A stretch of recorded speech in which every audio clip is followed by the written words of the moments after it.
Some of you were very forgiving and supportive and I commend you for that. Very sweet of you also. To the guy that suggested to use speed-based amphetamine, I hope you're joking. Please take care of yourself and get some help if you're not. Also, no, I won't do it again. Was joking when I said I would. Last update. Feeling better. Only got an hour or two of sleep. Ate breakfast. Feel queasy but not throwing up.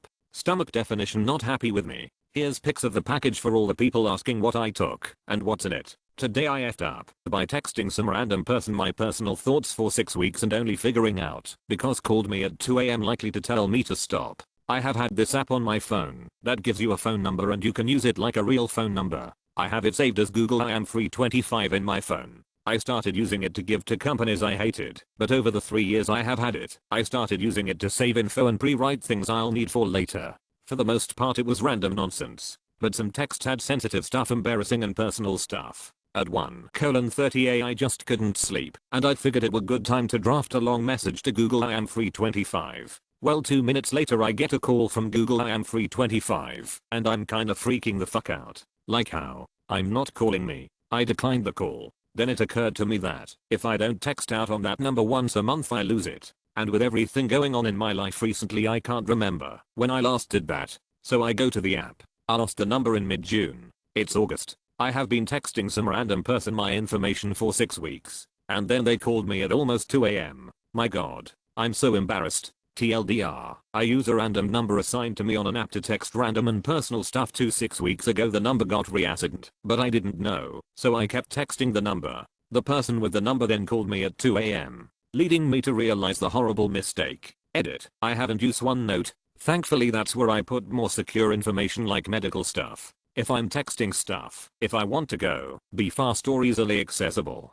Today I effed up by applying for engineering jobs and telling employers I'm retarded. So this has been going on since I graduated in May and started applying for jobs. I've submitted over 100 applications for engineering jobs around the country and I have not had much feedback. Well, the vast majority of these jobs have you check boxes with disabilities you may have, and since I have ADHD, I have been checking the box marked intellectual disability all these months. So about 15 minutes ago I'm going through an application like normal, and I get to the part where they ask about disabilities. This is what it reads. Intellectual disability, formerly described as mental retardation.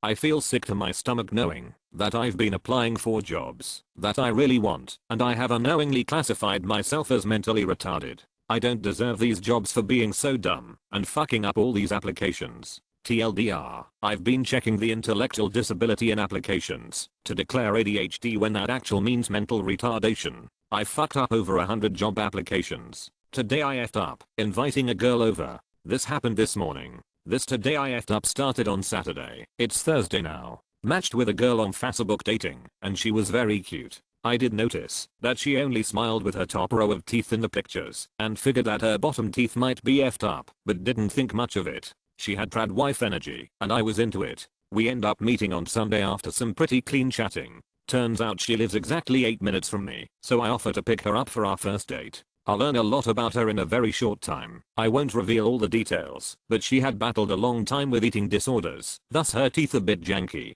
From what I saw they weren't that bad. This is all a red herring. Nothing about this today I effed up has to do with the teeth. I wanted to mention it because I was so focused on this that I didn't pick up the other red flags. I also find out that she doesn't drink all that often and only at meal times if it's appropriate. How nice. She also lives with her parents. Why? She has a surgery coming up and it's involving a lot of physical therapy. I piece together it's probably due to her aforementioned eat disorders and the complication thereof. Otherwise, great date.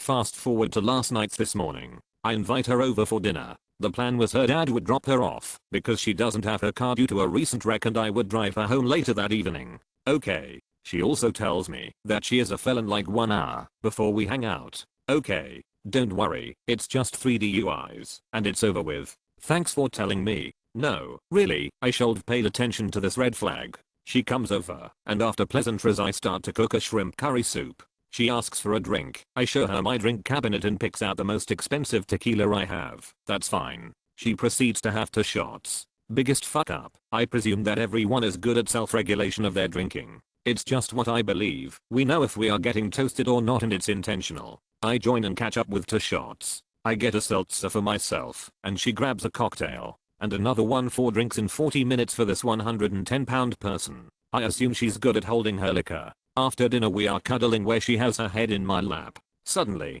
to my surprise, she takes her pants off and says let's go to bed. A woman has needs. Gentle reader, let me mention nothing sexual happened here. I was barely registering as tipsy and she was beyond drunk. I set her in bed and she immediately passes out. No worries. I'll put a trash can near her and I'll go watch some TIFU plays games and check on her. The horror story starts here. I check on her and I realize that my bed is dark. I touch it. It's pee. Just fucking great. I attempt to rouse her and alert her she has soiled herself and my bed. She wakes up and asks me why I'm waking her up and then tries to flirt with me. I then notice she's soiling herself again, actively, while trying to seduce me. I somehow managed to get her to the bathroom and sit her on a toilet and have her drink water to sober up. This was a bad plan later. She refuses to use the toilet and I ease her down to the ground on my fuzzy bath mat. I drape her with a towel and place another beneath her, just in case. I then spend the next 5 hours until 4:30 AM washing my clothes, her clothes, my bedding, and comforter.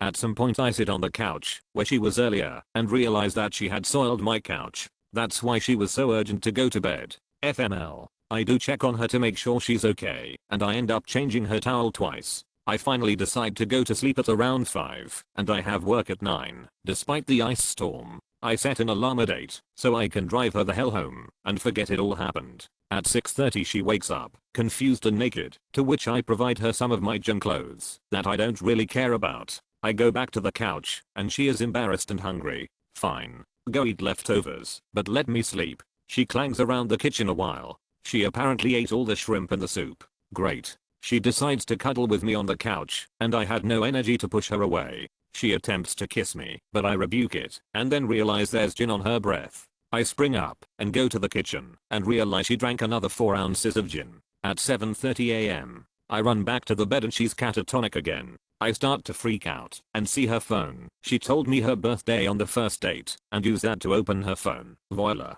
Turns out she missed like 9 calls from her parents, so I call them from her phone. I explain every single detail of the happenings of the night and they are mortified. I tell them I have work, and they need to come get her now. An hour later her father shows up, which is ridiculous, because they live so close, but I was just happy he was there. I had gathered her laundry, belongings, etc. and give it to dad.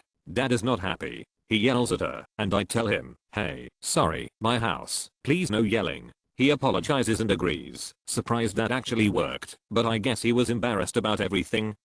Dad takes the stuff, and comes back and says, she was almost 1 week sober, and this happens. Not your fault, son. Oh, the DUI thing makes sense now. She cannot stand up by herself, so he tries to scoop her up from the couch, but she's completely dead weight and wakes up, yelling that she hates her dad, and pees on him and my couch again. We both end up dragging her to the car and my neighbors are watching, mortified of what seems like a kidnapping happening. Her mom just texted me to apologize a few hours later, and that she would get me my clothes back. Edit. I'm most upset that, in sitting here eating my shrimpless soup, TLDR, I ignore red flags on a cuter date, and she ends up pissing on everything in my house and her father.